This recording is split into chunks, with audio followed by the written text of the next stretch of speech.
ശ്രീമദ് ഭഗവത്ഗീത ധ്യാനം. നാരായണം നമസ്കൃത്യ നരം ചൈവ നരോത്തമം ദേവീം സരസ്വതീം വ്യാസം തതോ ജയമുദീരയേത്. നഷ്ടപ്രായേഷു ഭദ്രേഷു നിത്യം ഭാഗവത സേവയാ ഭഗവതേ ഉത്തമശ്ലോകേ ഭക്തിർഭവതി നൈഷ്ടകീ. മൂകം കരോതി വാചാലം പങ്കും ലംഘയതേ ഗിരിം യത്കൃപാതമഹം വന്ദേ പരമാനന്ദമാധവം.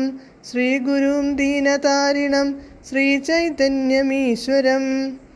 ഓം അജ്ഞാനതിമിരാന്ധസ്യ ജ്ഞാനാഞ്ജനശലാകയാ ചക്ഷുരുന്മീലിതം യേന തസ്മൈ ശ്രീഗുരവേ നമഃ. നമഃ ഓം വിഷ്ണുപാദായ കൃഷ്ണപ്രേഷ്ഠായ ഭൂതലേ ശ്രീമദേ ഭക്തിവേദാന്ത സ്വാമിന്നിധി നാമിനേ. നമസ്തേ സാരസ്വതേ ദേവേ ഗൗരവാണി പ്രചാരിണേ നിർവിശേഷ ശൂന്യവാദി പാശ്ചാത്യദേശതാരിണേ. ജയ ശ്രീകൃഷ്ണ ചൈതന്യ പ്രഭു നിത്യാനന്ദ ശ്രീ അദ്വൈത ഗദാധര ശ്രീവാസാദി ഗൗരഭക്തവൃന്ദ. ഹരേ കൃഷ്ണ കൃഷ്ണ കൃഷ്ണ ഹരേ ഹരേ, ഹരേ രാമ രാമ രാമ ഹരേ ഹരേ. ഹരേ കൃഷ്ണ കൃഷ്ണ കൃഷ്ണ ഹരേ ഹരേ, ഹരേ രാമ രാമ രാമ ഹരേ ഹരേ. ഹരേ കൃഷ്ണ കൃഷ്ണ കൃഷ്ണ ഹരേ ഹരേ, ഹരേ രാമ രാമ ഹരേ ഹരേ. ഭഗവത്ഗീത യഥാരൂപം.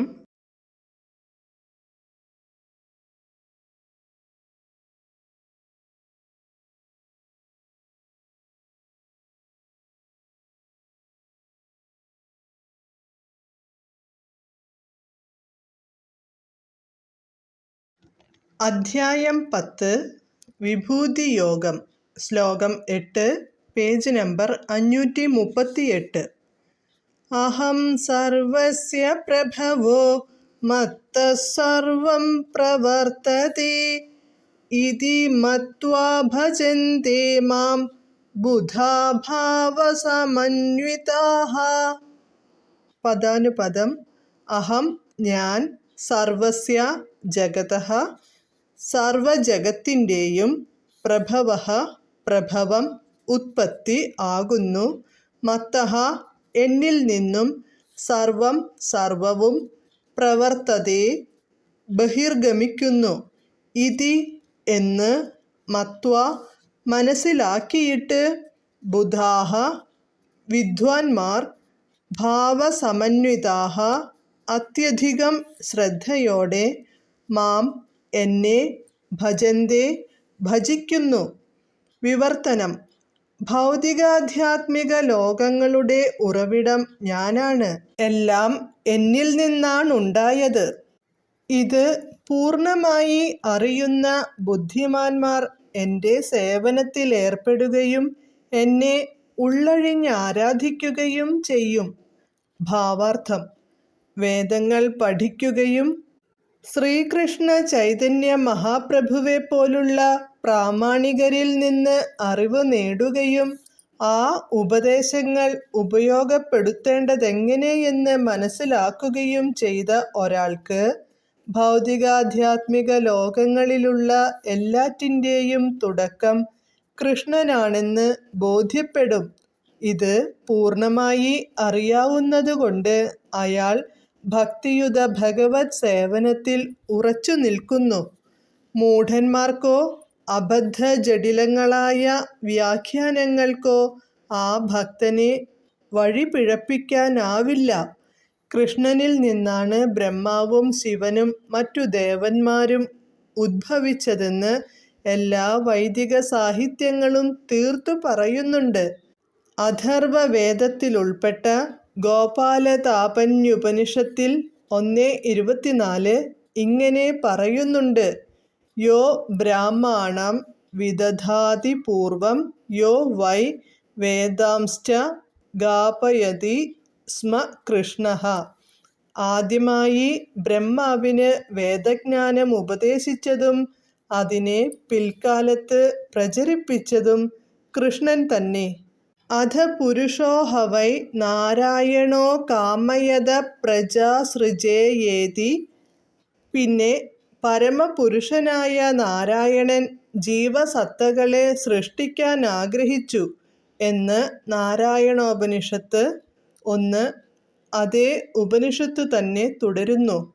നാരായണാത് ബ്രഹ്മ ജായതേ നാരായണാത് പ്രജാപതിഃ പ്രജായതേ നാരായണാദിന്ദ്രോ ജായതേ നാരായണാത്വഷ്ടൗ വസവോ ജായന്തേ നാരായണാദ്വേകാദശ രുദ്രാ ജായന്തേ നാരായണാദ്വാദശാദിത്യാഃ.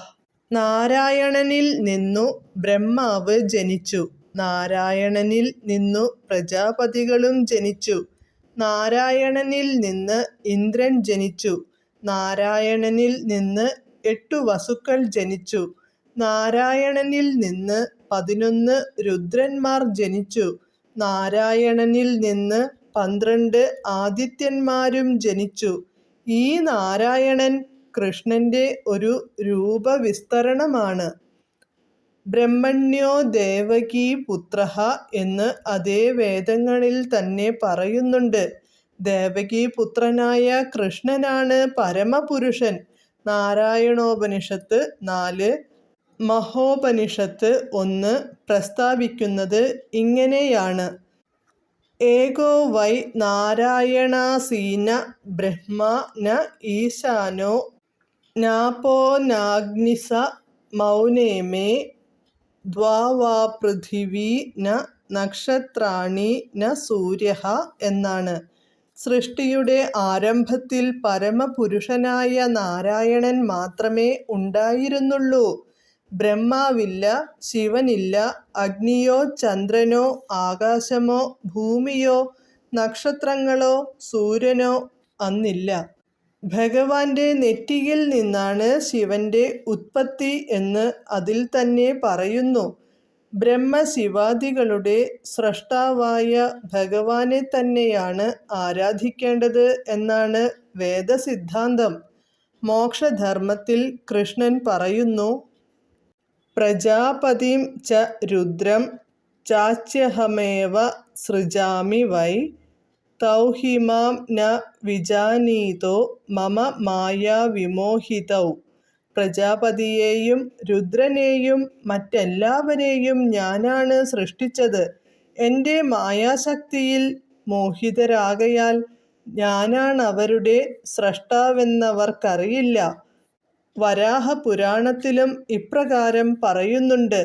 നാരായണഃ പരോ ദേവസ്തസ്മാജ്ജാതശ്ചതുർമുഖഃ തസ്മാദ്രുദ്രോഭവദ്ദേവഃ സ ച സർവജ്ഞതാം ഗതഃ. നാരായണനാണ് പരമദിവ്യോത്തമ പുരുഷൻ. അദ്ദേഹത്തിൽ നിന്ന് ബ്രഹ്മാവും ബ്രഹ്മാവിൽ നിന്ന് രുദ്രനും ജനിച്ചു. കൃഷ്ണ ഭഗവാനാണ് എല്ലാ തലമുറകളുടെയും ഉദ്ഭവസ്ഥാനം. അദ്ദേഹം എല്ലാറ്റിനും കാരണഭൂതൻ എന്നറിയപ്പെടുന്നു. കൃഷ്ണൻ പറയുന്നു, എല്ലാം എന്നിൽ നിന്ന് ജനിക്കുകയാൽ ഞാൻ എല്ലാറ്റിൻ്റെയും പ്രഭവസ്ഥാനമാണ്. എല്ലാം എനിക്കധീനമാണ്. എനിക്കുപരിയായി ആരുമില്ല. കൃഷ്ണനൊഴിച്ച് മറ്റാരും പരമനിയന്താവല്ല. വിശ്വാസ്യനായൊരു ആധ്യാത്മിക ഗുരുവിൽ നിന്ന് വൈദിക സാഹിത്യങ്ങളിലൂടെ കൃഷ്ണനെ അപ്രകാരം മനസ്സിലാക്കാൻ സാധിച്ച ഒരാൾ തൻ്റെ സർവശക്തിയും കൃഷ്ണാവബോധത്തിൽ വിനിയോഗിച്ച് ഒരു യഥാർത്ഥ പണ്ഡിതനായി തീരുന്നു. ആ ഭക്തനോട് താരതമ്യപ്പെടുത്തി നോക്കിയാൽ കൃഷ്ണനെ ശരിയായി അറിയാത്തവർ കേവലം മൂഢന്മാരാണ്. ഒരു വിഡ്ഢി മാത്രമേ കൃഷ്ണനെ സാധാരണ മനുഷ്യനായി കരുതൂ. ഭഗവത്ഗീതയുടെ ആധികാരികങ്ങളല്ലാത്ത ഭാഷ്യങ്ങളെയും വ്യാഖ്യാനങ്ങളെയുമെല്ലാം കൃഷ്ണാവബോധമുള്ളവർ തള്ളിക്കളയണം. അവർ വിഡ്ഢികളാൽ ഭ്രമിക്കപ്പെടാതെ നിശ്ചയദാർഢ്യത്തോടെ കൃഷ്ണാവബോധത്തിൽ മുഴുകണം. ഹരേ കൃഷ്ണ.